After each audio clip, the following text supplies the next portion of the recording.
ขอสุขีเจริญพรตนญาติโยมและกำลังเดินทางออกจากบ้านโพนเส้นทางบ้านตะนึมไปตักบาตรเมื่อวานในแห่พระ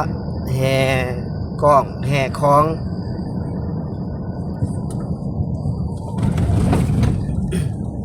หน่อยทั้งหลังห้องแล้วเนี่ยมีคุมร้ายแต่นี่ค่อยๆไปก็ได้มันคุมล็อกตาจนหอดกายครัวไปที่ค่อยนะคุมเลิก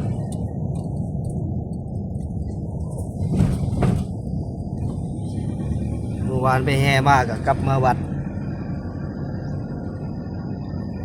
วันนี้ไปตักบาตรถวายสังฆทานเดินทางมาอีกรอบหนึ่งรอบแรงก็ได้กลับ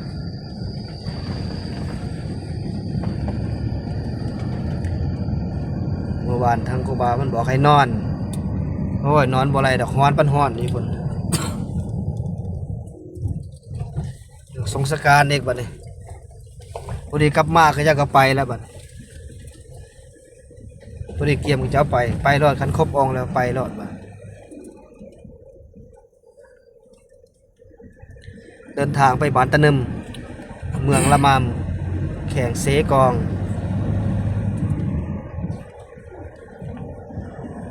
เส้นทางกับโอ้ขดปัดขดเลยพอทั้งผู้พอแห้งเบาๆเลย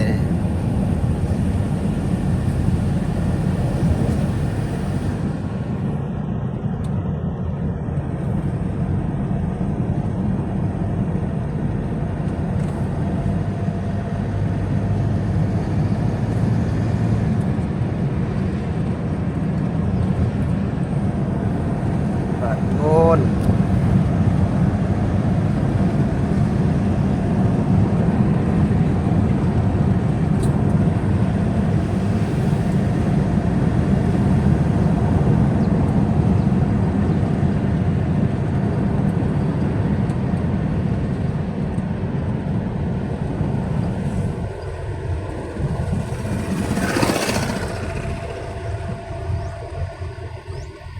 ธรรมศ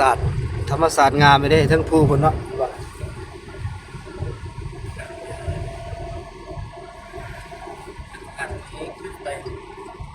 ไปเพียงขึ้นไปวุ้นมันบ่มีสัญญาณได้แท้นะ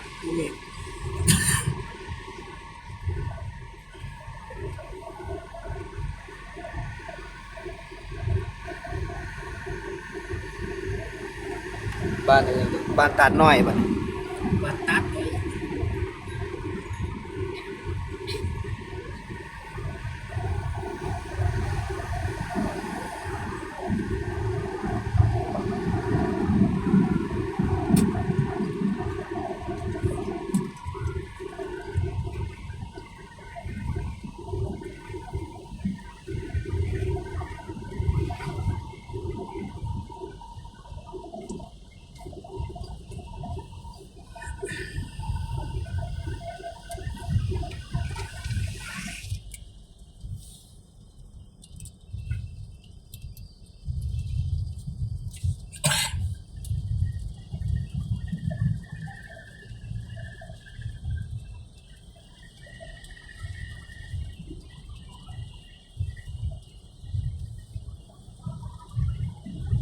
บ้านแกงหลวง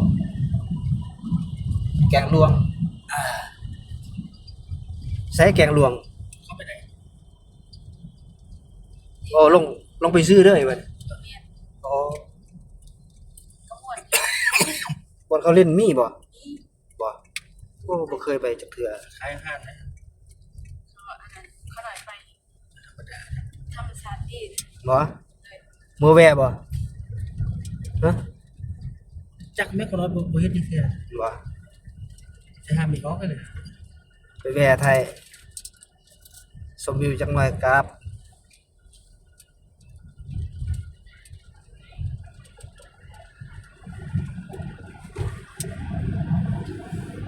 เริ่มเขาทำมาถึงปูทั้งผ้าอะไรได้บัดนี้ บ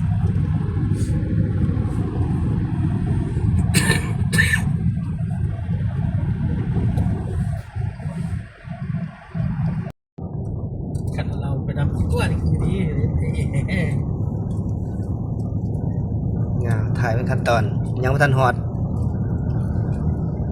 บ้านนี่หยังบ้านนางย่องบ้านนางย่องบ้านนางย่องซื้อย่องบ่บ้าน ผู้ชายมักหยอกเลย โอ้บักย่องบ่ แม่น จากแท้ขน่อยก็บ่รู้ถาม แค่ ไอ้ยั มาน ได้นั่นดิ ไอ้ยัน แม่นั่นบ้านหนังจอก ย่องเด้ คัน แต่ย่อง ว่าบ้านเฮายองเป็นคือเด้ บ้านนางย่อง บ้าน เธอมักย่องกันแมันบ่ แม่เข้าเขาก็ว่าสักสันแล้วบ้านนี่ บ้านนางย่องบ้า คือว่าแต่ละบ้านที่มันมี มันมี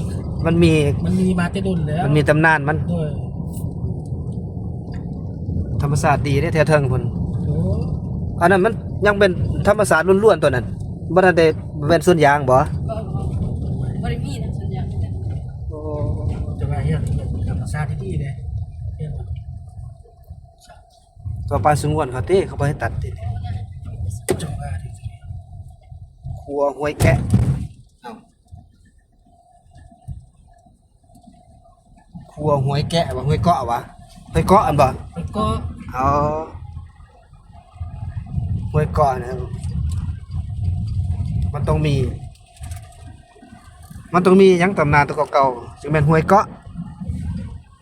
ตัวมันมาที่ใช่คุณไหนมาตะกยอดหมู่บ้านไหนคิดแสดงมายกธงได้ดิ แม่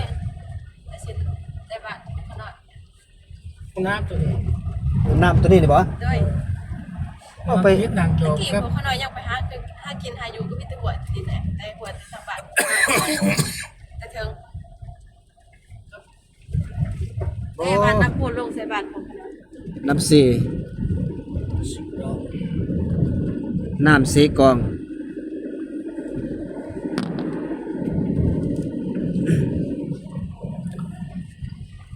ห้วยเซ่ทั้งไตนี่มีแต่เซ่กับเซ่ทางเหนือนี่มีแต่ห้วยกับห้วย ขึ้นไปกันตักจิตเลยติดัก ไปทางนั้นบ้านดักดอดักแด่ดักโอ้ยมีหลายดัก ไปอันนั้นเด้ไปจุดซุ่มหั่นเด้บ้านหยังบ้านโฮมบ่บ้านหยังจุดซุ่มโรงเรียนหั่นนะอีหยังเขาบอกงั้น ไม่ใช่ครับแต่ ไปทางพุ่นแหละทางอันน่ะดักจึงบ่ ไปพ่อไปป่ะ ไปทางดักจึงพูนจุดซุ่มมันน่ะบ้านโฮมบ่อีหยังกะแถวแปะบ้านดักดอหั่นแหละให้สมธรรมศาสตร์กันเด้อตอนนี้ยังบ่ทันฮอดวัดบ้านตะนึม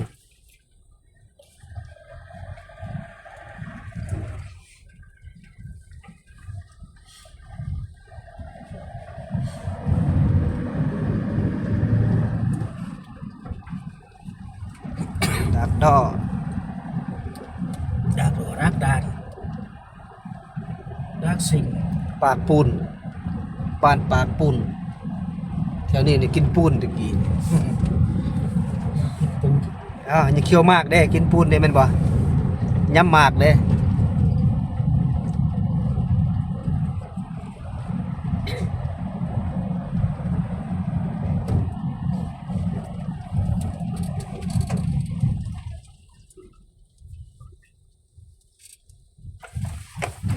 คุมบ่เน้นมักร้อนเด้นั่นบ่ล่ะขี่ไว้บ่เห็นตวนโลด เอาปุ๊บลงไปแล้ว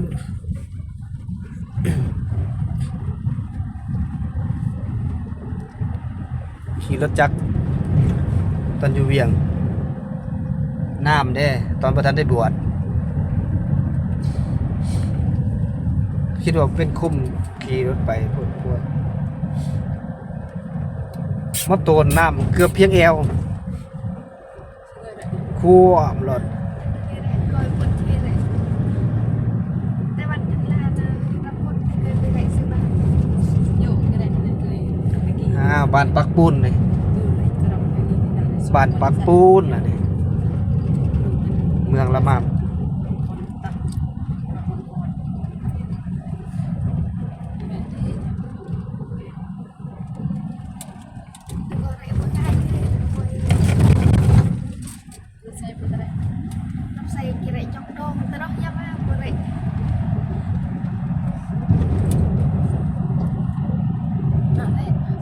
อ้าวเวียกน้อยก็เว้าได้บ่ เป็นหยัง ได้หมดบ่ภาษาเจ้าของก็ได้ เลยพี่จะว่าอะไร เด็กกับบาทนั่นแต่ว่าสร้างขึ้นบ้านถึงมาได้ก็แสดงว่าบน ก็ว่าเป็นคนที่บ้านเนาะ แสดงว่าบ่ผ่านแล้วบ่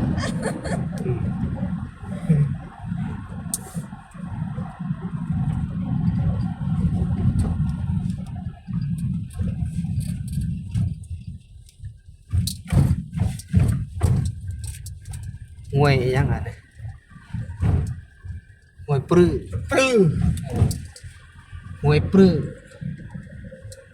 มองยา ไปใส่ทั้งลุ่มมันจึงถึกเนาะแม่นบ่ล่ะคันสิใส่ภาษาลาวเด้ตัวปอปลาแล้วก็ใส่ไม้อีหยังเกิน ตี ฮะ ตี ไม้กลอหั่นนะ มันจะตำว่า ไม้กลอทั้งลุ่มมื้อนี่นะเห็นบ่ก็คือลือหั่นนะบ่ คันที่เราแล้วมันมีไล่ซับมันสะกดเรานี้จัก มันเพิ่มซับหนึงเด้ซับตัวรอเรืออะตัวรอเพิ่นว่ารอหันลิ้นรอบ่หันลิ้นนั่น คือไทยเนี่ยมัน32 บ้านปากกะยอง มันตัวสะกดใดครับสาเหตุกับใด ฮอดบ้านปากกะยองแล้วก็บ้านสองคอนได้บัดนี้ ได้บ้านลาดไปบ้านลาดหน่อย บ้านนี่ขี้งัวหลายแท้ พูด เกี่ยวไม่ขาย ยังว่าแล้วก็สอบเท่าไหร่ไปซาว30,000แล้วตัวนี้ เดี๋ยวจบเองอ่ะ 30บันไดคิดบ้านหน่อย40 40แล้ว เลย ไอ้ยาขี้งัวก็มีราคาเด้อนี่จะกินว่าขี่เต็มบ้านเต็มเมืองเดี๋ยวนี้เนี่ย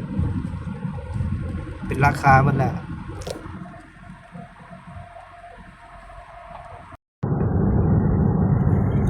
ตอนนี้ครับเขาตีนผู้เพกอะไรบ้านี้ต้องได้ผ่านผู้หน่วยนี้บ่จังหวัดพูดนั่นบ่แม่นตัว วิทย์ตัวนี้ก่อน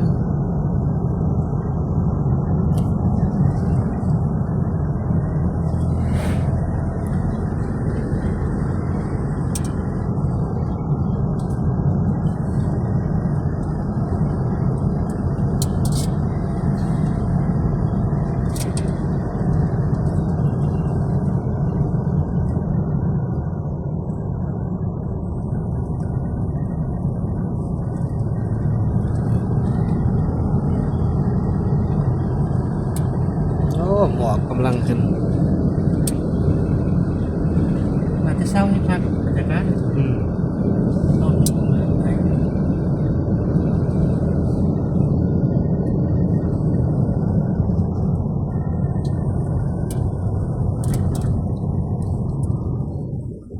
ี่ยใบลาน ได้ดิ ต้นลานต้นใบลานธรรมศาสตร์ดีเด้อใบลาน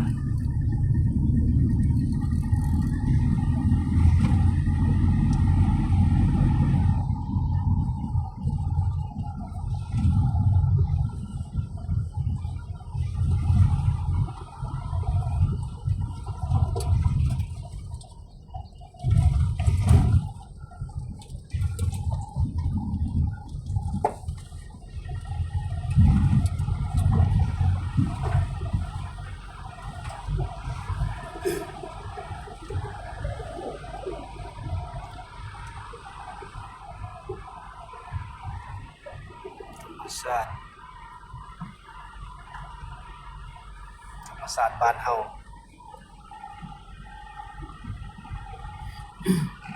แต่นี่มันเป็นไงส่วนบ้านเขาตะกี้เป็นบ่ เอี่ยมเป็นปลาออนจะได้อยู่ที่ให้ก็เป็นก็ปลาพิซีนปีกายแล้วไม่ได้เห็นปีนี้ไม่เห็น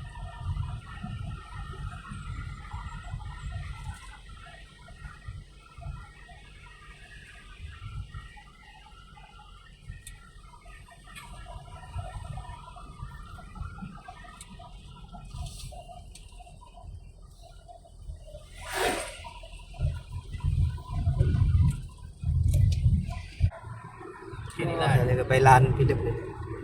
มีแต่กกลาน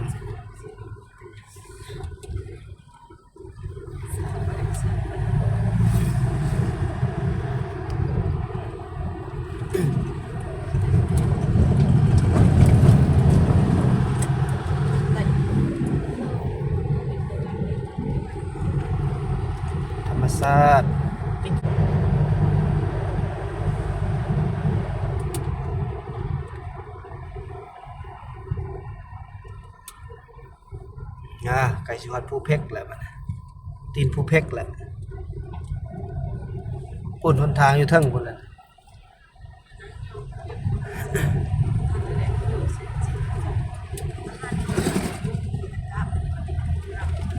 ก็ปักที่นอน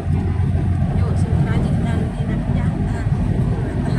ทันที่อยู่ในยากทันของมันในคลิปมัน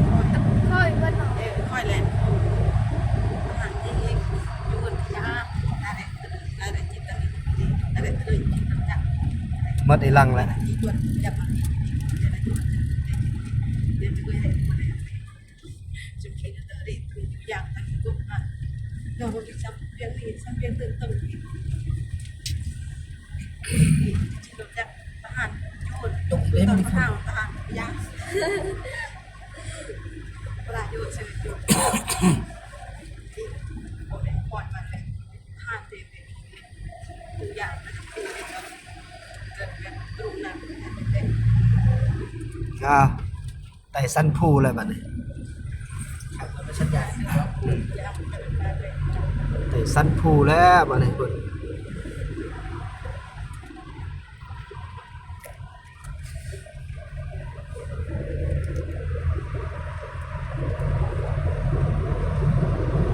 นี่ธรรมศาสตร์ก็ดี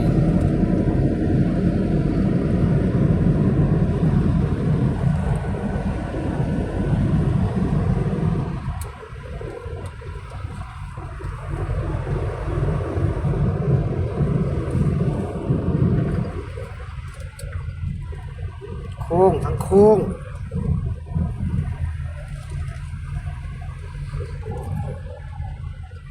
อยู่เทิงแบบบ่หลายปานใดเนาะตลาดแถว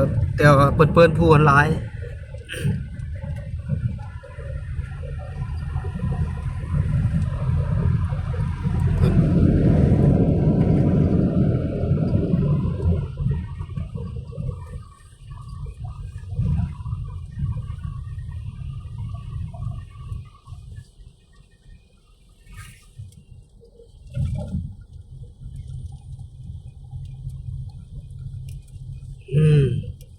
ข่อยบ่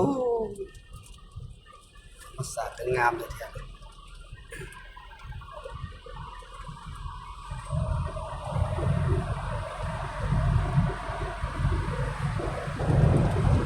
เป็นผู้ล่วงวัน ลวงฟักกู อันนี้ผู้อย่างผู้กระแต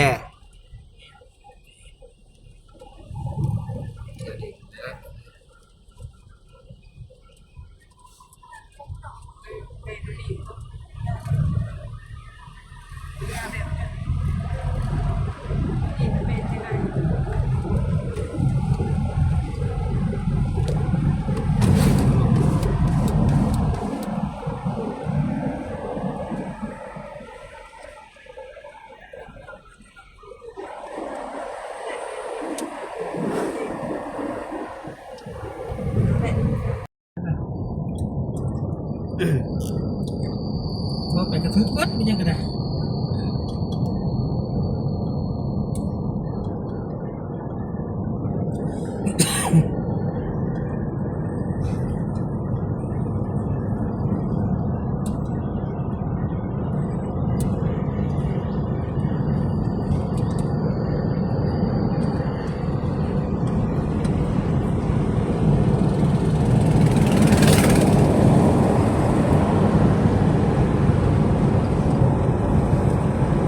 น้ำโค้ง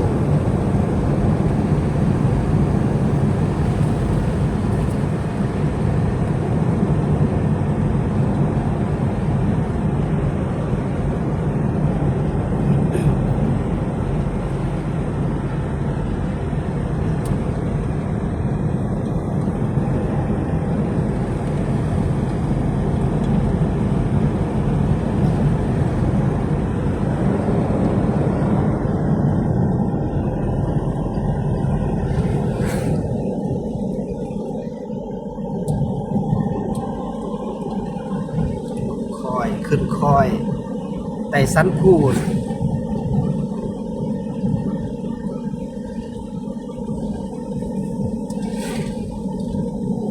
เส้นทางในลังพูต้องมีจุดชมวิวจึงงามเนาะ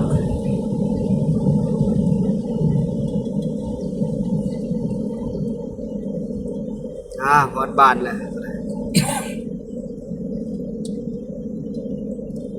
ฮอดบ้านคุมแล้วนี่เป็นบ้านอะไรหยังกับบ้านปะหึงไตปะหึงเหนือบ้านหึงเนาะ เงินตันหนึ่งขึ้นไปที่ไหน บ้านหึงไตหึงเหนือ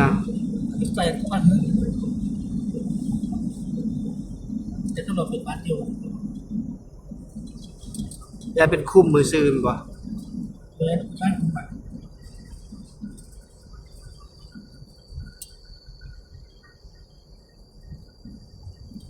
คุมไตคุมเหนือ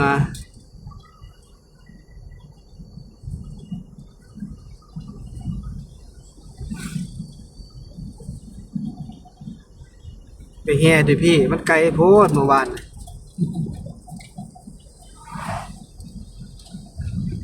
เด้บ้านตะนึมแล้วเด้ก็คือบ้านจุฬาเขานี่แหละคุมจะกดจังสีแม่นบ่ล่ะจะกดนอกจะกดในว่าซั่นได้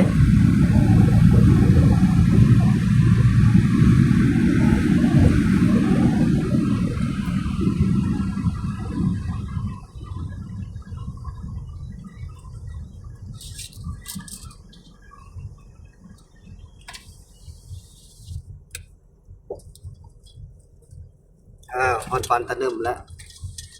แล้วก็ฮอดวัดตะนึมแล้ว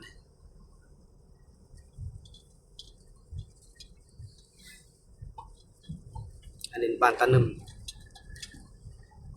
คุมที่อันนี้สิเป็นคุมอันน่ะบ้านหึงนี่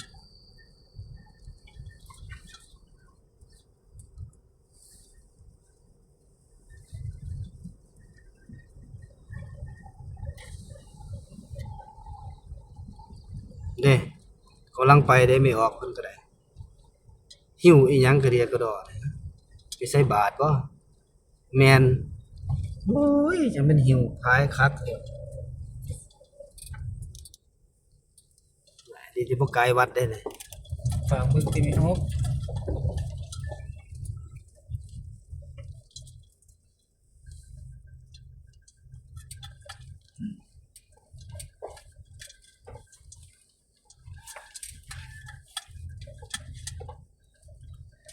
วัดแล้วขึ้นคอยวัดแหละทันได้วัดก็ได้เป็นยังบ่ทันได้วัดเพื่อให้เป็นสำนักทรงเดี๋ยวก็เป็นวัดแล้วเฮ็ดใบเสนอแล้ว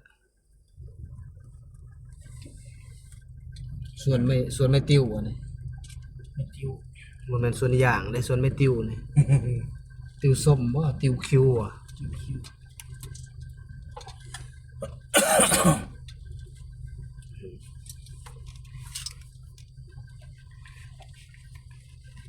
อ้าวฮอดแล้วบัดนี้โอ้ยชาวบ้านเพิ่นเกี่ยมเต็มแล้ว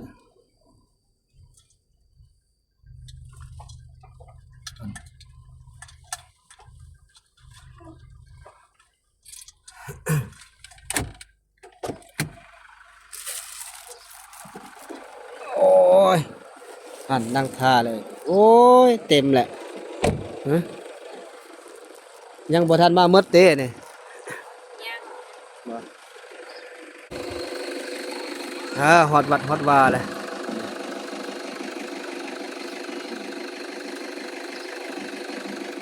นี่พ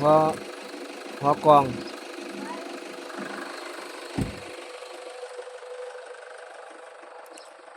ฮอดวัดฮอดวาแล้วตั้งบาท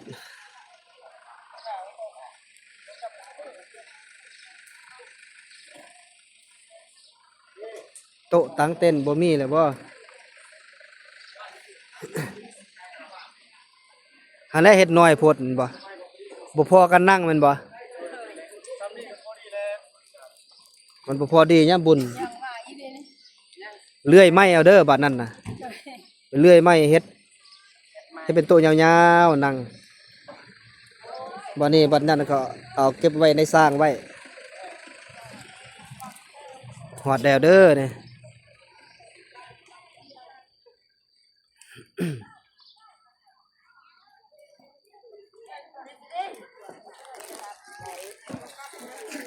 เอ้ากาแฟ เนี่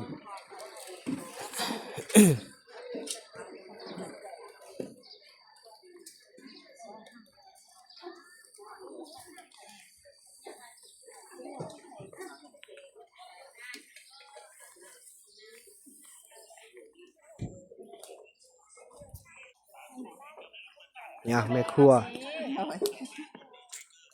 วจนลาลุยเต็มที่ เห็นยังคือนั่งเงาแท้ฮะ ยังบ่ทันได้อาบน้ำบ่ทันแล้วเว้ย บ่ไผให้ เอาเนี่ยบ่ได้อาบน้ำขึ้น โอ้ยบาปน้ำ จักหน้อยคนอยู่ห้องอาบมันเหลือแล้วสิไปอาบอยู่ไส นั่นเด้อาบอยู่เฮือนเขาก็ได้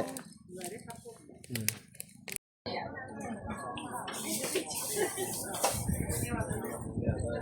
ครูบาอาจารย์มันก็มาฮอดแล้วเนี่ยกปสตะแคงเซกองพระอาจารย์สุข พระอาจารย์เกิด มาแต่น้องจัน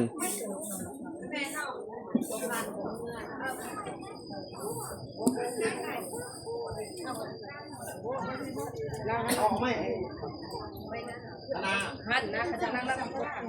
เห็นหลาน เต้นผ้าพวกเราอาจจะผ้าหาเปิดลำโพงก่อน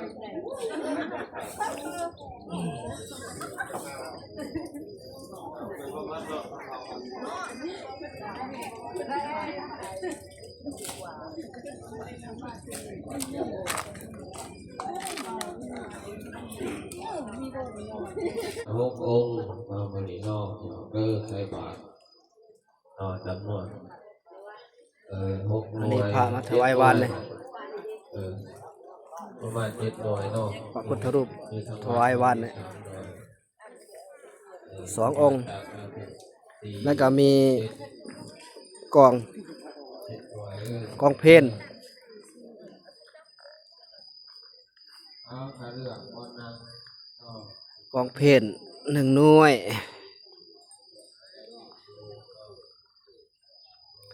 นี่แหละเนี่ยแล้วก็คอง1 หน่วย อันนี้ก็กอง1 หน่วย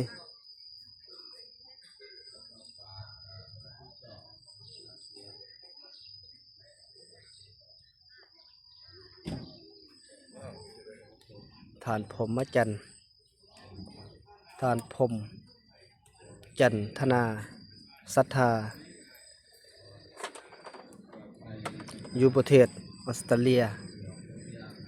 เพิ่นก็มีกระหวมแล้วก็เป็นเจ้าภาพบ้านดงพลเราบ้านเกิด เมืองหาดไซฟองนครหลวงเวียงจันทน์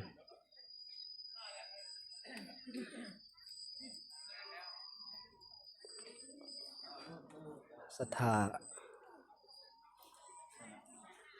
ทางนี้มันศรัทธา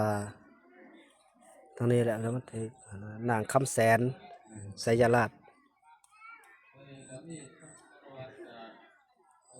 แล้วก็บ้านดงพลเรา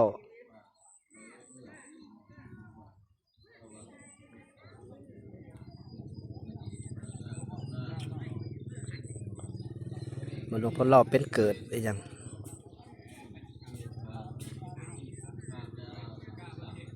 เมืองหาดไซฟองนครหลวงเวียงจันทน์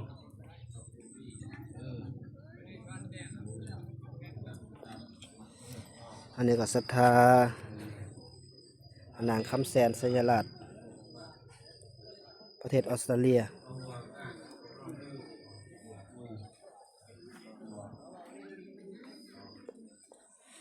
กองกับคลองศรัทธาพระพุทธรูป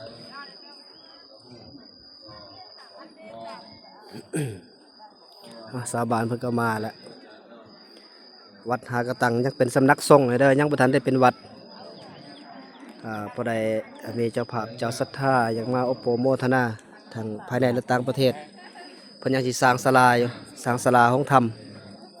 ระหว่างฮ้อแจกก็ติดต่อมาได้ทางอาตมาก็ได้แต่ว่าอาตมาก็มาช่วยเริ่มมาพัฒนาแต่ 2 ปีหลังมารอบแรก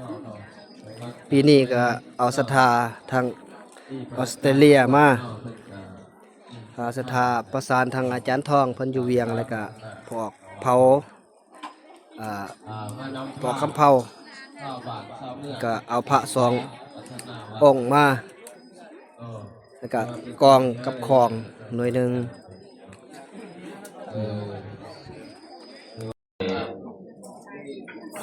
มีการอุปถัมภ์คำสู้เนาะเป็นอาหารการสันเสาเทศเนาะจากนั้นครูบาอาจารย์เจ้าบ้านเจ้าเมืองเนาะ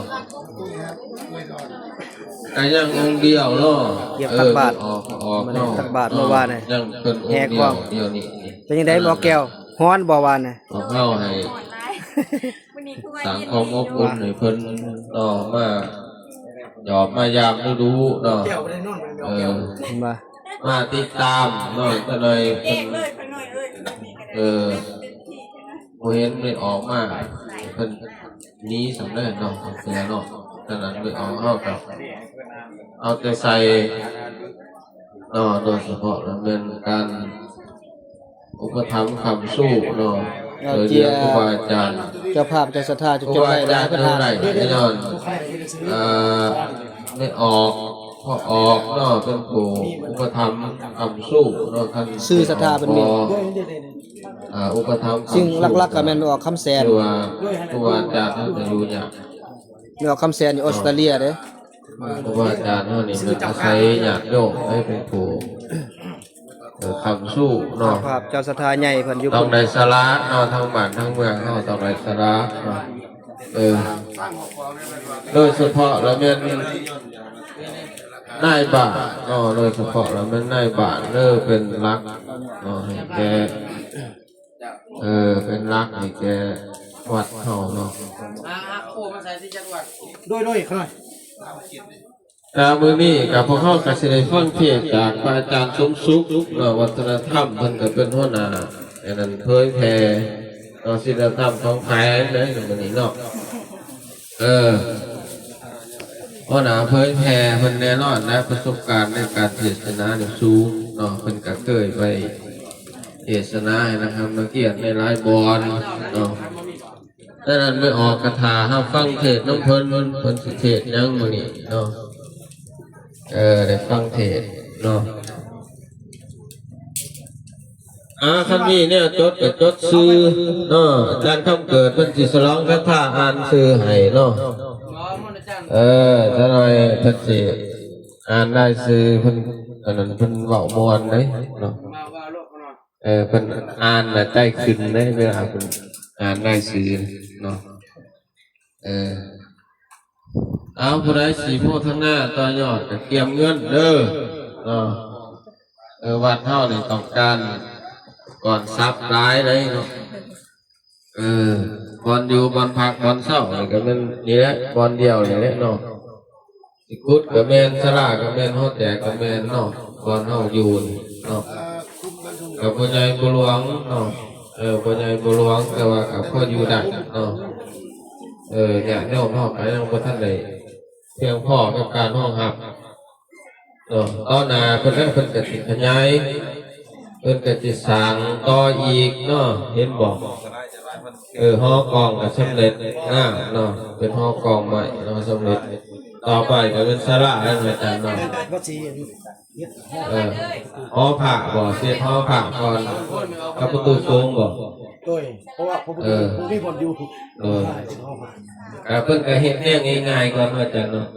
เฮ็ดแนวน้อยๆก่อนไปหาแนวใหญ่เนาะอ่านชื่อไปเลยจังหวัดเดี๋ยวว่าเอาเกียร์ไปหนึ่งได้ซื้อมาเลยอ่านได้ซื้อจดเลยบ่หรือว่าอ่านน้ำล้างก็ได้แล้วจดไว้ก่อนก็ได้สารวัตรคนสิเข้าพิธีบ่จักไม่ออกไปว่าเบิดบ่ทั้งบ้านทั้งเมืองนั่งจดยังบ่อ่านซื้อเจ้านายใส่จานเข้มพอดมาได้ซื้อคือฟังโมทนาเด้อไม่ออกเด้อโมทนาต่อยอดเด้อ อาจารย์บุญอาจารย์คำเดิน3 แสนนี่เอาแก้วเขาได้ เอาน้ำ สักข้างผู้ที่หนึ่งเราแม่นอาจารย์ต้องเกิดเป็นบอกเขาหน่อยถึงเนาะเพิ่นมีศรัทธาโมทนาเป็นปัจจัย3 แสนกีบพออนุโมทนาเด้อขนาดเด้อพระอาจารย์ต้องเกิดเด้อขนาดเด้อ สาธุ เจ้าอธิการวัดบ้านดอนจันทร์ไหนนี่เนาะเพิ่นมาเนาะได้เลยเพิ่นมาเนาะเพิ่นก็เปิดหัวเลย อันนี้ไปจดรูปเอานี่อันนี้ก็ ไอ้คำที่พูดเด้อจันต้องเกิดเด้อเอาให้สิต่อยอดก็ต่อเด้อคนละ10,000 9,000ก็ได้5,000ก็ได้เด้อบ่เป็นหยังทั้งลุงทั้งเทิงได้เบิดมาโมทนาเด้อเนาะต่อยอดก็คือบริจาคนั่นแหละพวกไม้ให้เพิ่นจดซื้อจดเสียงให้ เจ้านั่นนะจะไปพูดเรื่องพุ่นน่ะจด ครูบาอาจารย์เฮาก็อยากโมทนากันหลายเรื่องหน่อยเด้อครูบาอาจารย์เฮาก็เป็นเรื่องกันไป เอาช่วยกัน จดไหนพ่อจดเลยซื้อ ช่วยกันเนาะผู้ละเล็กผู้ละน้อย เด้อย่ากระบี่ ผู้ละ5ผู้ละ10เนาะต่อยอดช่วยกันช่วยกันเงินค่ำเป็นของหายากคือเพิ่นว่าน่ะเนาะว่าสิหามาได้ก็บ่เป็นเรื่องง่ายต้องได้ใส่เรือใส่แห่บุกปืนสู่ซ่อนบางคนก็เฮ็ดให้เฮ็ดสวนเอาน้ำไม่กินเลยพี่ ปลูกฟังเลี้ยงสัตว์ก็สิได้เงินก็บ่เป็นของง่ายเลยเนาะนั่นน่ะของข้าของหยาดของโยมเป็นของบริสุทธิ์ท่านไปแล้วก็สิได้คุณร้ายเขาเป็นของบริสุทธิ์เงินบ่ได้ลักไถบ่ได้ขโมยบ่ได้สอโกงว่าท่านเป็นของเป็นเงินบริสุทธิ์เวลาในขณะที่ท่านกำลังท่านท่านไปแล้วจิตใจเบิกบานมนต์ซื่นไหนได้ท่านไปแล้วบ่ให้เสียดายโอ้ยท่านไปแล้วน่ะคือน้ำเงินบ่ได้ท่านไปแล้วก็ยินดีแล้วก็เพื่อไปสร้างไปสร้างครูบาอาจารย์อาจารย์อวดเพิ่นนำผ้าสร้างสาวัดว่าเจริญรุ่งเรืองหาอย่างได้ชีวิตครูบาอาจารย์มาอยู่มาอาศัยอยู่บ่อนที่ว่าบ่ได้สะดวกสบายหมายความว่ามาสู่มาสดมาถูกมาอย่างท่านน่ะเพิ่นก็อาศัยกำลังทรัพย์ของญาติของโยมนั่นแหละทางบ้านเฮาหรือบ้านอื่นหรือว่าทางภายในหรือต่างประเทศนี่ได้เห็นบ่ศรัทธาเพิ่นเอามามีพุทธรูปเห็นบ่มีพุทธรูปมามีเห็นบ่เพิ่นก็นำผ้าสร้างห้องกองก็จนสำเร็จเจ้ากะลีกที่ฉะนั้นพอเข้ากับพุทธร้ายแล้วมื้อนี้สิได้ จ บุ ด ญ เอาก็ได้หันก็ได้จดเอา ไหว้พระก็สิได้ไหว้สิได้ฟังเทศสิได้อยากน้ำไม้ธาตุบุญร้ายแล้วมื้อนี้เฮามีบุญร้ายสายยาวแหละ ซื้อให้เพิ่น เอาซื้อเอามนต์การต้องเกิดอันต่อเด้อทั้งหลายคนบ่ได้จดซื้อเอาจักหน่อยเนาะขออนุญาตเด้ออาจารย์สุขแม่ครูบาอาจารย์ทุกคนเอาแม่นสิถ่วมได้แรงขาดแบ่งบ่สมดุลประเพณีทำบุญพ่อแม่เฮาบ่เคยทิ่มเอาหัวใจเป็นดินสลับใจไว้คงที่ปุ่นกับพี่ขน้องบุญตอบกระแสกันเอาขออนุญาตการซื้อท่านเจ้าภาพเจ้าสัญชาเด้อเอาบอกเลยก็ได้บอกออกมาใส่บาทเนี่ยเอาใส่บาทเอาใส่บาทนี่ก็ได้เอาซื้อจะไหนบอกพอออกกุศลได้หัวโมทนาต่อยอดเป็นปัจจัย100,000 กีบอนุโมทนาสาธุบุญนำเด้อบุญขับบุญสู้อยู่ดีมีแห้งสุขกายสบายใจและก็แม่ออกแก้วโมทนาต่อยอด120,000 กีบขอให้บุญขับบุญสู้เด้อสุขกายสบายใจเด้อให้โศกให้มาในหังให้มีซื้อเลขกายถึงเลข6โต้เป็นเจใหญ่บ่เด้อแม่ออกแก้วเด้อแล้วก็ต้องออก นิวอานูบอกแม่นบอกนิวอานูนี่โมทนาต่อยอด150,000 กีบอนุโมทนาบุญนำเด้อให้บุญคำบุญสู้อยู่ดีมีแห้งแล้วก็แม่ออกพันเนาะแม่ออกแม่พันโมทนาต่อยอดกับ100,000 กีบแล้วก็แม่ออกสบาย100,000 กีบแล้วก็พ่อออกทานบุญน้องคำพ่อมีเนาะคณะประจำกรรมการพรรคเมือง เชื่อง เนาะ แม่เบิ่งข้างหลังอ่ะ หัวหน้าประธานในเหล่าสังสารเมืองได้ร่วมโมทนาต่อยอดเป็นปัจจัย200,000 กีบอนุโมทนาสาธุเด้อท่านบุญน้องเด้อ ชื่อพอกิโล ให้บุญขับบุญสู้อยู่ดีมีแห้ง โมภะคะวะโตอะระหะโตสัมมาสัมพุทธัสสะนะโมตัสสะภะคะวะโตสัมมาสัมพุทธัสสะพุทธังสรณังคัสสะ ตอนนี้กำลังไหว้พระ สรณังคัส ทับศี สะ ลห้า มิสังฆังคัสสะ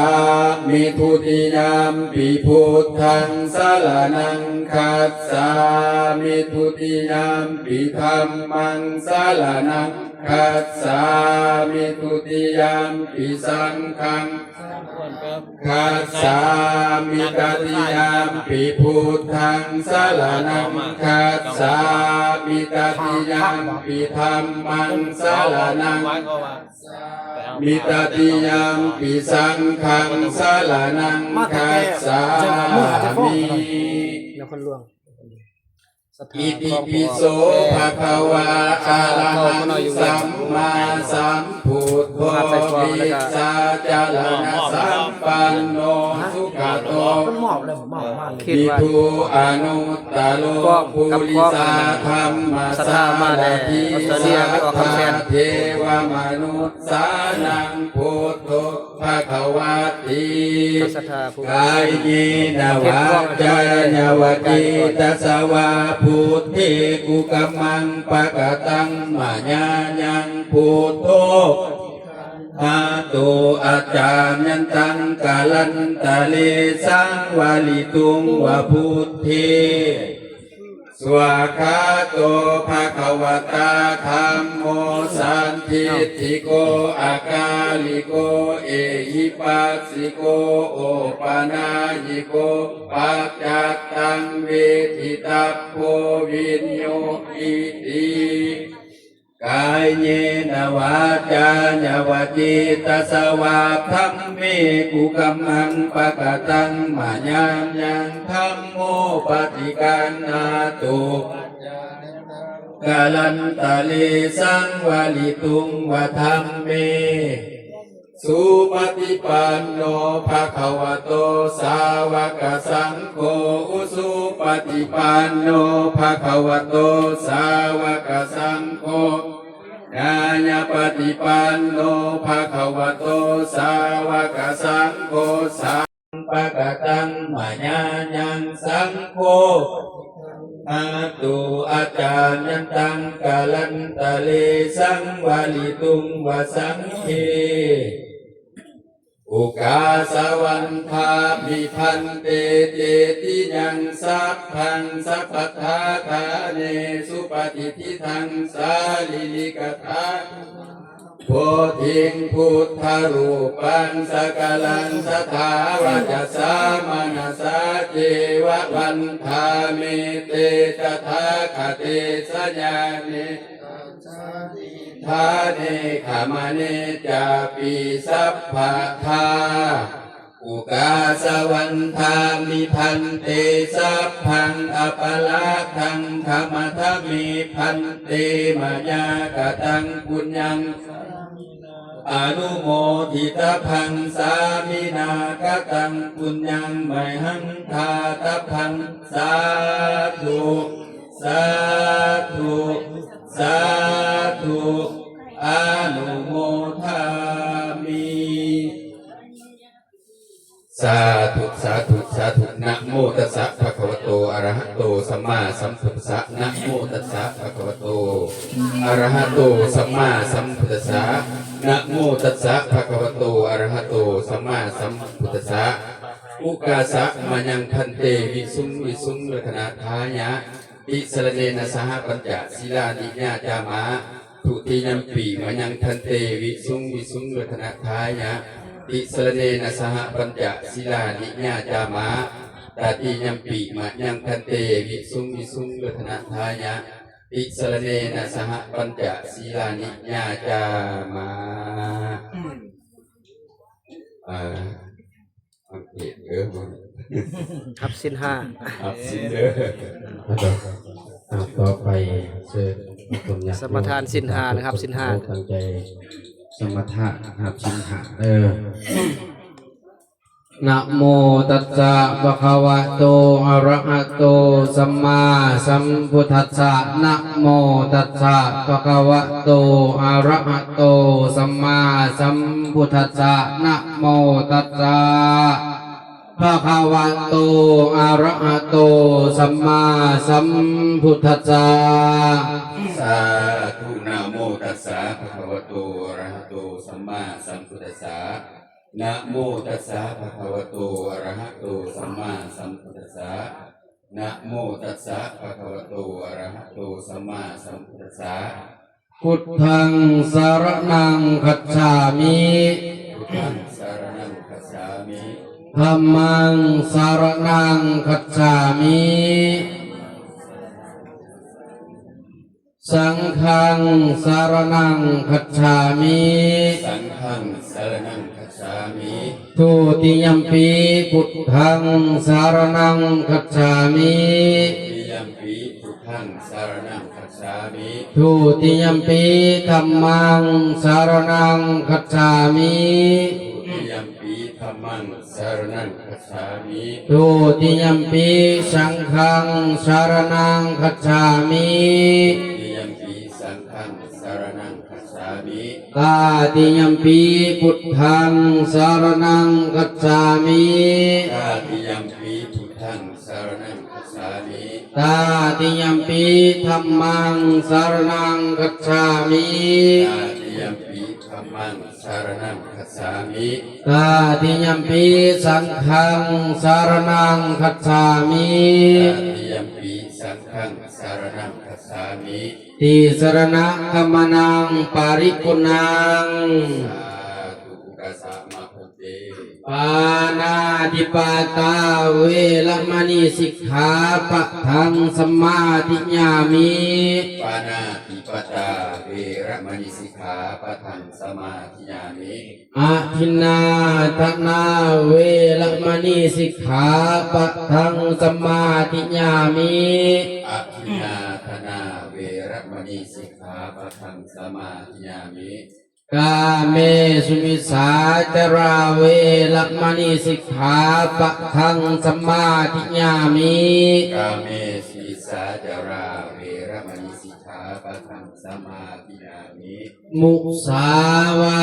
ทาเวรมณีสิกขาปะทังสมมาธิญามิ มุสาวาทาเวรมณีสิกขาปะทังสมาธิยามิ สุลาเมลยมัสสะปมาตฐานาเวรมณีสิกขาปะทังสมมาธิญามิ สุราเมรยสัพพมาทัฏฐานาเวรมณีสิกขาปะทังสมาธิยามิ สาธุอิมานิปัญจสิกขาปะทานิสิเลนะสุขติงยันติสิเลนะโภคสัมปทา สาธุ สิเลนะนิพุติงยันติตัสสมาสิลังวิโสทะเย สาธุพันเตเอาวันนับต่อไปยกวัตถุทานยกใส่เก่าเท่าเสือหัวเด้อและกะกล่าวคำถวายทานเอาน้ำลังขน่อย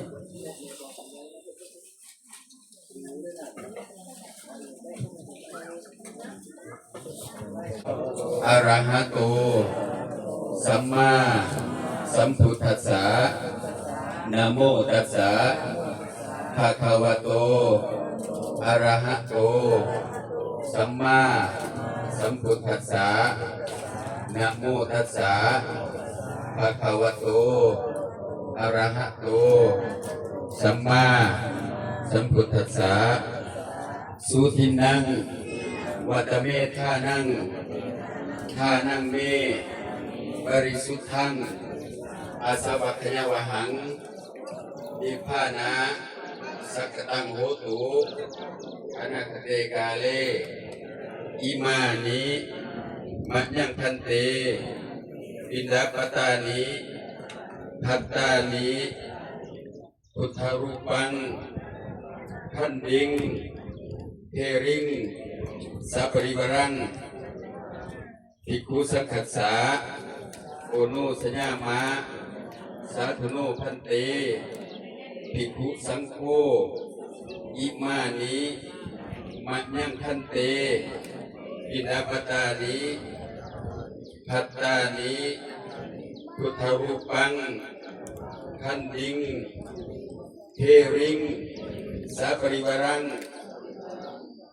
ปฏิคันหาตุอัมหากังอิคารตังอิตาญาสุขาญาข้าได้พระสงฆ์ผู้เจริญข้าน้อยทั้งหลายขอน้อมถวายเอาบิณฑบาตภัตตาหารพระพุทธรูปของกองและเครื่องบริวารทั้งหลายเหล่านี้แด่พระภิกขุสงฆ์ขอพระภิกษุสงฆ์จงรับมีเขาบิณฑบาตภัตตาหารพระพุทธรูปของกองและเครื่องบริวารเอามือขวา พ่อจับเขาตรง สาธุสาธุสาธุอนุโมทามิ วางมือ โดยเอาขออนุโมทนาสาธุนำคณะเจ้าภาพโดย มีของอะไรน้อย กับพวกพ่อและเจ้าสถาน แห้ง มีทานบุญเลิศและเจ้าสถานทุกทานเนาะจะถวายพระเขาตลอดการสัญญาทานต่างๆขออนุโมทนาสาธุ ใส่บาทเลยบ่ การสวรรค์พระครับ ใส่บาทบ่ กันแล้วบ่ เอาด้วย อุกาเลยครับอุกาสวรรค์พระแล้วก็เทียมลงใส่บาตรเลยโดย ธนาผมเป็นลาธนาแล้วหรือเปล่าล่าเนี่ยความหมายว่าล่าเลยเพื่อเหตุหรือว่ามีแต่ว่าห้าแล้วเลยนั่นแหละพิธีเบิดเลยนะล่าแล้วรอการยิงกับบ้านกันกินข้าวกินน้ำเลยเหรอพี่เจ้า โดย แต่ว่ากับพระนาม อุกาสวันทามิพันเตสัพพังอปลาทังขมัทมิพันเตมัญญากตังปุญญังสามินาอนุโมทิตพังสามินากตังปุญญังไมหังทาตพังสาธุสาธุสาธุอนุโมทามิ ต่อไปเชิญพ่อแม่ออกเข้าลงใส่บาตรเด้อ เจ้าภาพรักใส่คอนี่นะ โอเคเอาพวกใส่บาตรเลยลูก ลงผ้าเพิ่นนำใส่บาท ต่อไปมันใส่บาตรขอให้คณะเจ้าภาพรักใส่คอทั้งหลายกับพวกพ่อเดินเลยได้นั่นให้เชิญทานคุณน้องกับผู้มีประธานรัฐศาสตร์เมืองละมากเป็นผู้นำหนาและก็มีอำนาจการปกครอง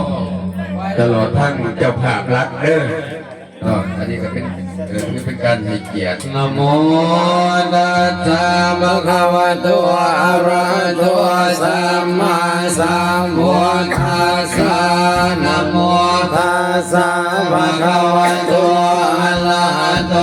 สัมมาสัมพุทธัสสะนะโมตัสสะภะคะวะโตอะระหะโตสัมมาสัมพุทธัสสะ อะระหังสัมมาสัมพุทโธวิสัจจรณะสัมปันโนสุขตัวโลกวิโตโนตาโนปุริสาธรรมสารติสัตตาเทวมโนสานังพุทโธภ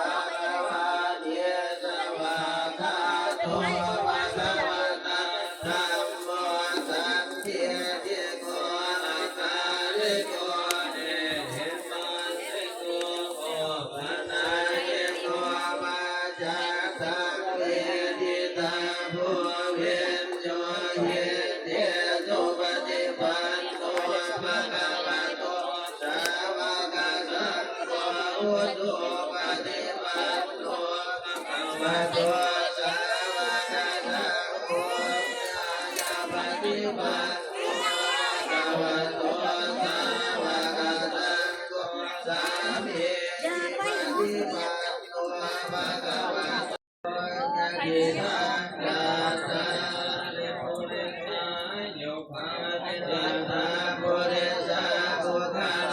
เยสะภะคะวะโต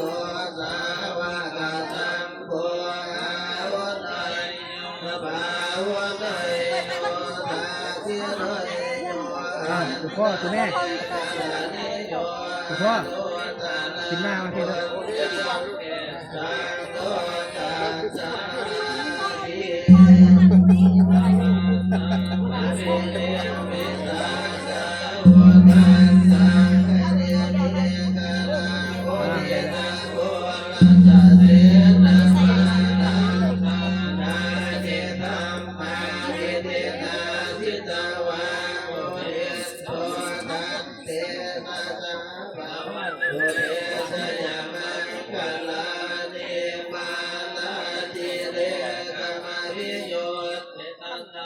แรงเอาขึ้นเลยได้บ่ครับว่าก่อนน่ะ ได้ เพราะว่าเพราะว่าประสานงานรถเข็นแล้วเดี๋ยวนี้ตอนแรงภาพมุงแรงขึ้นบ้างมันสิมีรถขึ้นให้ ได้เห็ดกันหัวกันหาได้ปักถูกเก้าดอกขอบคู่แต่ทีนี้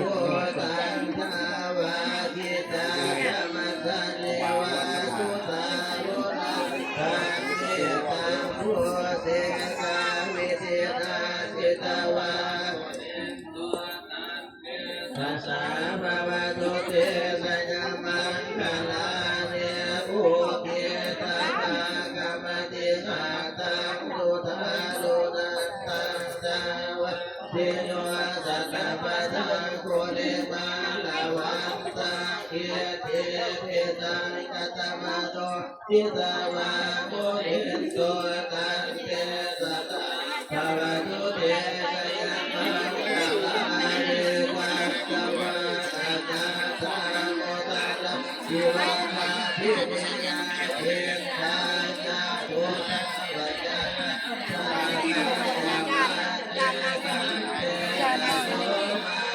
เอาไหวนะไปอย่างนี้ทองก็มันจะใส่เ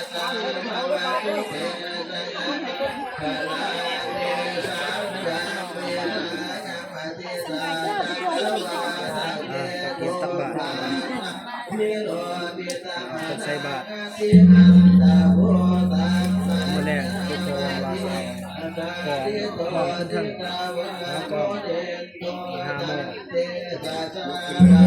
งใส่บาตรหยาดน้ำอันนี้ก็ใส่บาตร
โตตาตาตาโตปังปะลังโตปะปะตาโตเทตาโตตาโตโสโมโหโตจาโตเนี่ยไทยโตมาจาเรโยปะตากินาไกยาตาอัปปะจาตัมอัปปะตากินาปะตากินาปะโนกัมมะปะเตปะตากินาปะตากินาเยกะตาวานาปัตตาเทปะตากิเน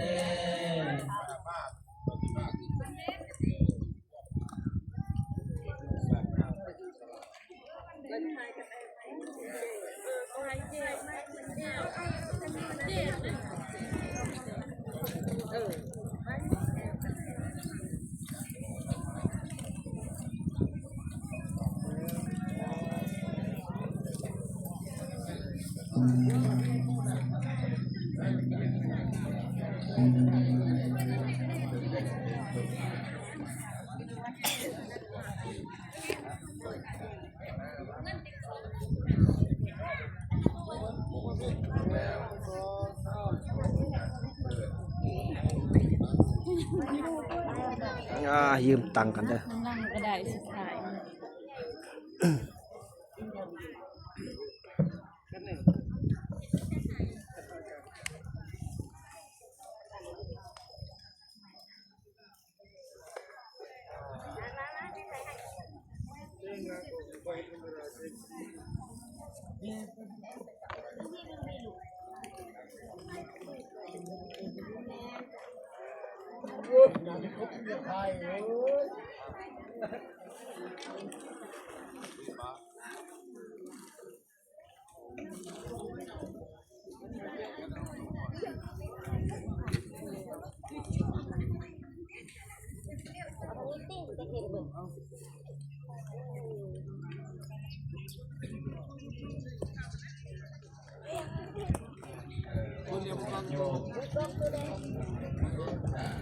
ใส่บาตรตอนนี้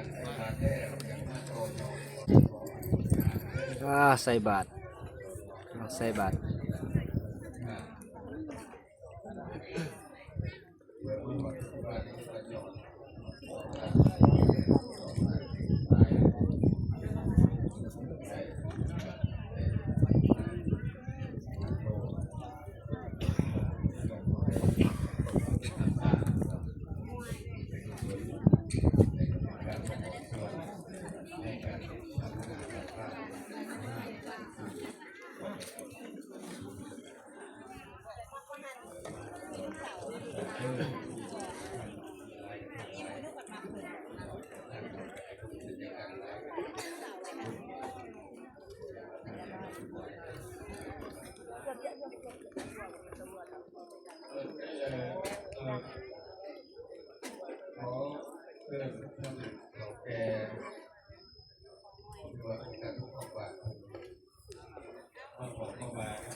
หยาดน้ำเลยปะ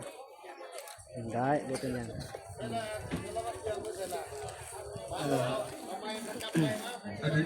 อนุญาตประชาสัมพันธ์ทานบนน้องคำพมีประธานนี่แหละสารสารมาละมากเขียนมาเทิงเทนเดอร์นี่คณะฮับพิสอบพันยักต่อการ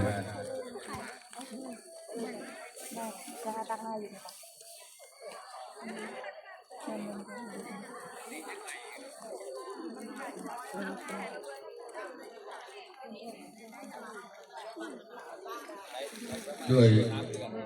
สำหรับพวกพ่อแม่ออกญาติโยม โอ้ยันเขาลืมกันบ่มาเฮียงกันแถบบ่เนี่ย ลบลากาวขึ้นเมื่อบาทเมื่อเฮือกธุรกิจของพวกเกษตรตามสบายเด้อหรือว่าพวกของพวกข้าอยากมาอบอุ่นอยู่วันวันห้าบุกพระสันสันก็ดูจากที่พ่อแม่ครูบาอาจารย์สัตว์ปัญหาแล้วส่วนที่เหลือพวกเราก็มาเสียสังมาพลังก็มาคิดกันสามัคคีกันเนาะ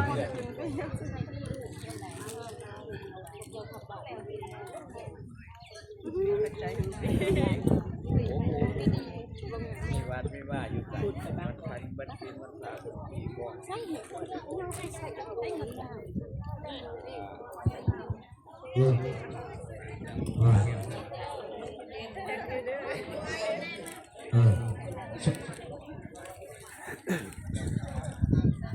หน่อยใส่แล้วเลยบ่ทางนี้ฮะแล้วบ่แล้วยังบ่อันนี้ก็ไม่ออกเฮิมทางนี้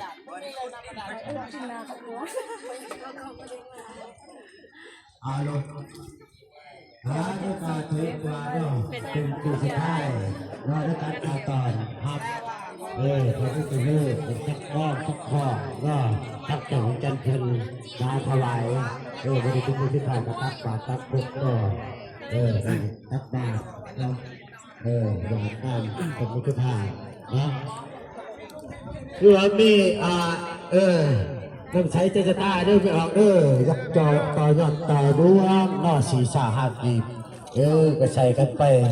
ก่อนกันไปเนาะสร้างสาพัฒนาวระหาบาทเฮานี่แหละน้ำไอในเพิ่นเนาะต่อยอดต่อดวงเนาะสีสาหักกีบจะจุดใจใส่ทานเนาะนี่ก็จะแต่คิดได้ก็เปิดดอกสีดีๆแง่หาชิพันกีบคนอื่นแล้วก็ได้เนาะ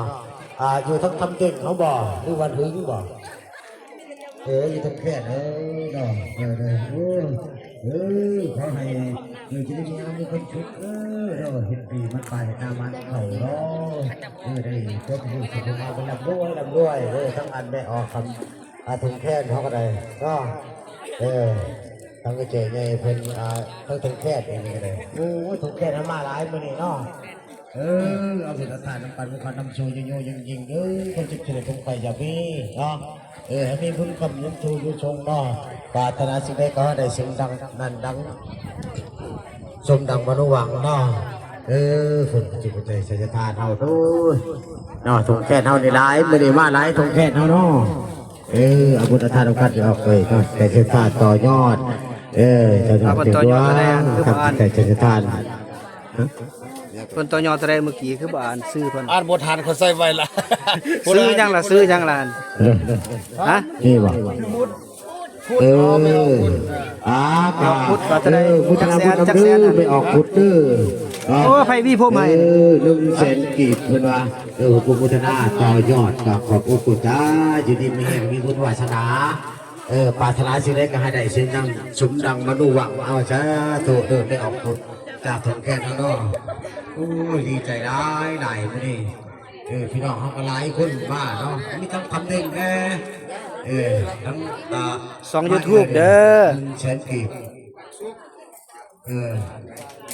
ทั้งอาเจชุกคุณน้องสิเด้อตาลุฟีแชนบ้านทุกแค่พูดมาแห้งไปบ้านทุกแค่เขาเขาก็เข้าใจเนาะแชน50 กีบทั้งอันแม่ออกชุกก็ได้ยืนไปแห้งบัฒนาบุญนำด้วยไม่ออกทั้งจุ่มน้ำปัญหาสิ่งแรกใครได้สิ่งนั้นสมดังระวังนอนรับได้ขึ้นเป็นรถตื่นได้ขึ้นแสนเป็นเพื่อมาแก้ปฏิโทษก็พูด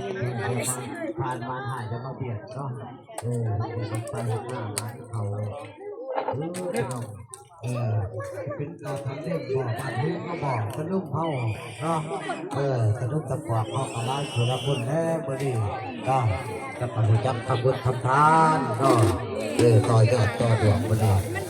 ทั้งอะไรหน่อยปลาตะกวากเขาเนี่ยกับ ลงติ ใช่แล้วแม่เด็ก